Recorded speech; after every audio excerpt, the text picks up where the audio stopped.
Yeah. Uh, ouch. Oh, look at that. If you turn it on its side. Yeah. Oh, what happened there? It's always one of those when you can read upside down, and other people can't. Yes. hmm Most of my work as a financial consultant, I would turn the lettering of the actual application or any other disclosure to the client. Yeah. And I would have them read it, and I would read it to them. And you learn how to read upside down.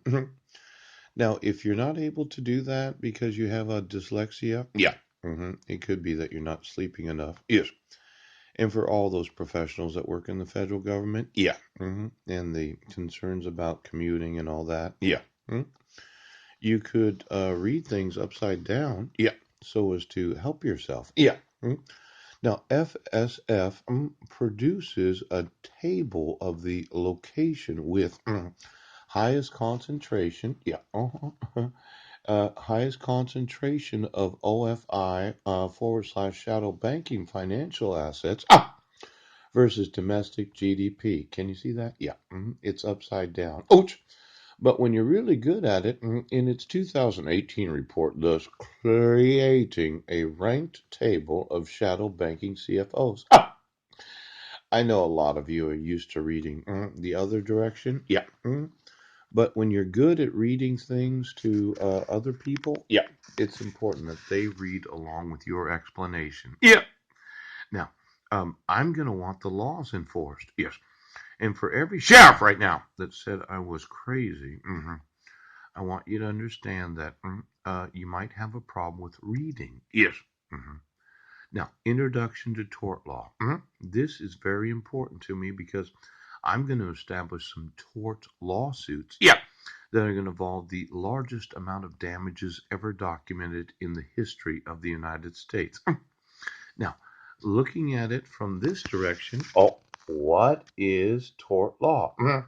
Tort law is the body of rules concerned with remedying, yeah, harm caused by a person's wrongful or injurious action. Yeah. For instance, if a sheriff refuses, yes, to enforce the laws, I have the right to sue them, yes, for malfeasance, yeah, misconduct, yes, malpractice, nonfeasance, yeah, and misfeasance in office. Now, let's say lawsuit for monetary damages against the sheriff. Yeah. Now, traditionally, with a few significant exceptions, tort law has primarily been a matter of state rather than federal law. Tort, yeah, law has also historically been a matter of common law. Now, rather than statutory law.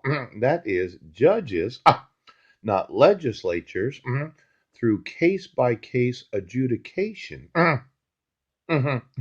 Over time, however, state legislatures and Congress have begun to intervene in the development of tort law to a greater extent. Now, state legislatures, yeah, they're known as the representatives, yeah, and the senators of the individual states, yeah, that refuse to enforce the impeachment provisions of individual state constitutions. Yeah, you're not going to have crap to say about the size of the damages. See, these tort laws exist. Yep, that serves at least three purposes. The first is to compensate me as a plaintiff. Yeah. Who are injured by a defendant's conduct, known as the state of Washington. Yeah. Each and every state. The federal government. Your conduct of obstructing me from participating in global commerce. Yeah.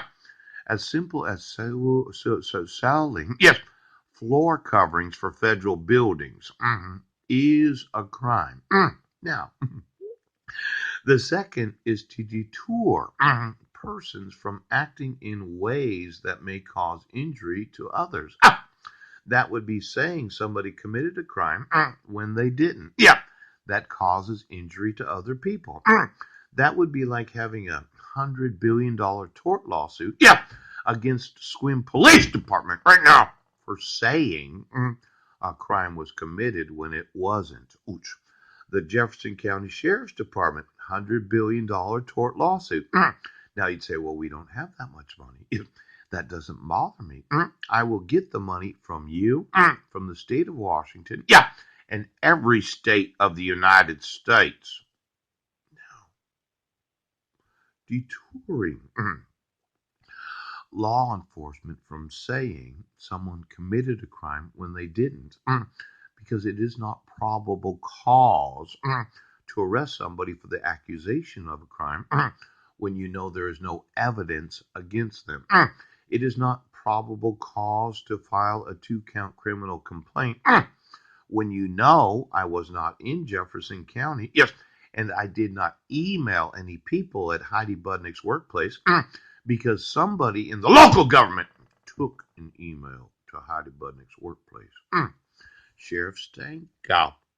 Now, since you decided to, frame people for non-existent crimes, yep, these tort lawsuits will help detour any and all police and sheriff's departments in this nation, yeah, from participating in anything of probable cause nature, yes, where you do know the individual didn't commit any crime. Learning to read upside down is very important to be successful. And I'd like all of you, to turn upside down the individual documents that you're reading, and teach yourself. Now, third, albeit one of somewhat lesser significance, punish people who wrongfully injure others. I'm wanting to punish, every sheriff's department in the state right now. Wrongfully injuring me, my 5 sons, yes, Marilyn and her kids. Now, you have evidence of crime, and then you have the evidence that you said crime was committed, yes, when it was not. Because I never committed any crime in this state or any state or territory of the United States at any time during my life. So, just so you know right now, negligence is the paradigmatic, yes, example of a tort is negligence. Now, refusing to enforce the laws, negligence, gross negligence, heinous, malicious negligence, the form of negligence known as terrorism.